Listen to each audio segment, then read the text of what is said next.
So there are two types of women men think exist today. There is the ones who undress their bodies on camera, and then there's the ones who undress their emotions on camera. And both of these women, they extract money from the same demographic, which is hurting lonely men that are desperate for connection, right? Men who they don't have any form of touch, they don't have anyone who listens, they don't have a woman in their life who actually knows them. And so this is the new marketplace for intimacy. This is the attention economy. This is the industrialization of male loneliness, basically. And this new reality that we live in, it's completely changed how men and women relate with one another. I mean, everything is completely shifted and been flipped on its head. But there's a third archetype that almost no man talks about, and I would say, I mean, she's somewhat of a mythical creature, a unicorn of sorts. She's going extinct. Because here's the thing: it's most men, they never encounter her. Because she isn't broadcasting, she isn't dancing for strangers, she isn't out there creating content out of closeness. She's not on display. She's not for sale. She is the private woman. That is her. That is the archetype, and we'll get to her. But first, we have to break down the architecture of the first two archetypes. Otherwise, none of this makes any sense. So the first archetype I like to call the OF woman. So the OF woman, you know what OF stands for, obviously. She's direct. She, of course, flashes the physical immediately. Thirst traps, right? Because, of course, the physical is the front door. She knows exactly what men want visually. She monetizes the male instinct to pursue physical beauty. And she's not confused about what she's doing, obviously. So, but I mean, here's the thing. So she's got a sales funnel, and so she'll leverage social media, Instagram, maybe Facebook, I don't know, Twitter, YouTube, and so like YouTube Shorts, things like that. So she will leverage her presence on those platforms. She will touch on the deeper things. She may talk about male pain or male frustration, or present this branded persona of what men really want, something that isn't maybe sexual, to funnel him off that platform and then eventually into explicit purchases. But yeah, I mean, she of course wants to touch on those, hit those emotional triggers. So yeah, I mean, it's a business model for sure. A lot of them use that business model. But yeah, I mean, this archetype, she has turned the instinct to pursue women into subscription revenue. And then another thing is a lot of men on on this particular platform, once they get to the end of the sales funnel, they somehow think that they're talking to her, and they more often than not are not talking to her. They're talking to an agency, a management agency. So, these companies, they are pretending to be her. So, but yeah, these men, they're not talking to a woman and having real intimacy. They're talking to a monetization operation, more or less. It's sad. And then there is the second archetype, which I like to call the OF light woman. So now the OF light woman, she's the more sophisticated version. So she doesn't have an OF. She's on social media or YouTube. She doesn't have to take her clothes off because she doesn't want to go that route for obvious reasons. There are a lot of caveats to that as far as your reputation are concerned. And so, moral qualms and whatnot. So, but she understands something deeper. Men who are lonely, they don't just want, stimulation. They don't just want the physical. They want to feel seen. So what she does, she has a different business model where she sells emotional access. She sells a pretty face. She sells vulnerability. She sells the illusion of personal closeness. She will she talks like she's confiding in him, right? She'll talk, the man will think that she is talking directly to him almost, the way that she, carries herself on her platform. She talks like she understands him. She talks like she is on his side. You see that a lot in the red pill space. There are a lot of these women that, they go that route. They kind of grift off of male loneliness in that capacity. And they develop their own simps, more or less. But yeah, but I would say that because she isn't naked, she feels more authentic to these men, and so I would say that they fall for her even harder because she feels more real. And the thing is that she is real. She unlike the OF woman, she does manage her own audience, but just like the OF woman, the connection isn't real. It's still content. It's still a strategy. It's still a business model, and it's emotional extraction at the end of the day, emotional and monetary extraction.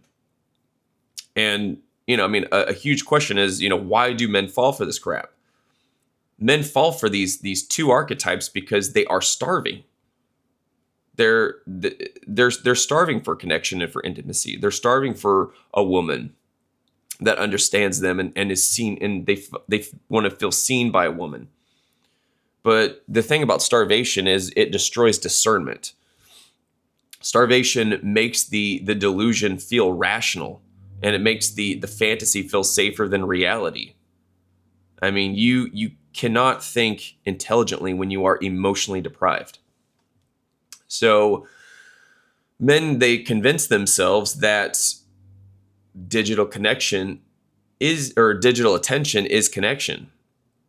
They convince themselves that a comment, a look, a whisper, a glance is closeness. And they're so desperate, they choose the fantasy because the fantasy hurts way less than the emptiness that they're feeling in their real lives outside of that. So yes, it is stupidity, and it's also starvation. It's both at the same time. Men are not looking at a woman.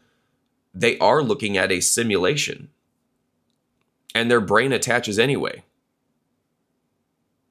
Because bottom line is their real life lacks intimacy. It lacks a lot of things. And I'm going to go out on a limb here and say that women didn't create this dynamic. They simply adapted to it. I mean, if I would say that if attention pays more than commitment, then attention wins. They'll go with attention. And then if performance pays more than loyalty, well, then performance wins. Right? And then if intimacy is more profitable as content than as relationship, intimacy becomes content. That's the economy. That's the economy. And here's the thing. So with the OF light woman, a lot of these women are conservative women. And in the West, these women who call themselves conservatives they're not actually traditional. They simply perform femininity through just different aesthetics, I would say. Their loyalty is not to tradition or to men. I would say their loyalties are to the collective approval of other women. I mean, if you put conservative women and feminists in the same room, eventually ideology dissolves. They at some point, the sisterhood will. Andrew Wilson talks about this. The sisterhood will form rather quickly. They unite instantly. They become one collective identity. Women. This is one of the reasons that the private woman is so rare in the West. And so here's the thing. There's a fourth archetype that I didn't mention in the West that men consistently misidentify. And that is what I like to call the virtue performer, otherwise known as the trad wife, right? So she appears traditional, yeah. She uses the symbols of modest womanhood. She speaks like she values loyalty. And most men online, like I said, they know her as the trad wife. We all know this particular individual, but she is not the private woman. Like I said, she is the virtue performer. She like her presentation is branding. The modesty that she projects is just an aesthetic, and her values are a content strategy at the end of the day. She is not loyal to men or tradition. She is loyal to the female collective. What she does is she leverages the imagery of the private woman to attract higher quality male investment, while at the same time her core ideology remains modern and feminist aligned. She's a covert feminist, basically. I mean, men think they've found something rare with this woman, but they didn't. They found the illusion of tradition, not actual tradition. They found feminism with better marketing, basically. So, wolf in sheep's clothing, more or less. But now we reach what I like to call, which is the real third archetype. The most, the one that most men actually want, and that's the private woman. Like I said, this woman is not infected with feminist ideology. She is modest with her body. She's modest with her emotions. She protects intimacy instead of exploiting it.